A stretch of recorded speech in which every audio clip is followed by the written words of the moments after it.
let's take a look at how we can create this animation. So there are only two elements that you would require to create this particular animation. You need a circle, and to get the circle, you can head up to stock, type in circle, SVG, and when you scroll down, you can select any circle of your choice. And I've opted for this one, which is right here. Uh, So once you have placed the circle in a circular manner like so, you can go ahead and um, give it a color. And now I have placed the text inside the circle. So let's take a look at it. So I'm double clicking on the group,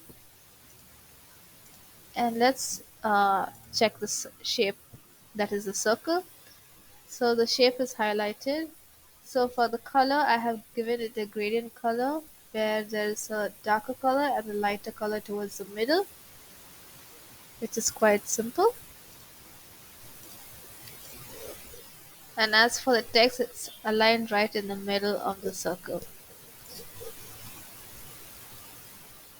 And I have grouped both of those elements together. And since there is an inspiration behind this particular video, we wanted to give it a particular bounce both at the start and the end. So that's why all of the animations are similar to keep it consistent throughout the animation. And it elastic up and elastic down, which is under scales, as you can see here.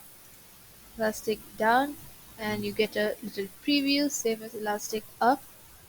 It's basically under the scale in and out, so you can find it right there. And once you have placed it all in a circle, and since it starts with the one in the middle, it's the same element that exits the screen first.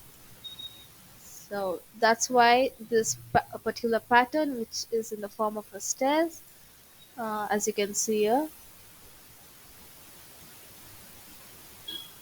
So it's basically the first in is the first out in this particular pattern.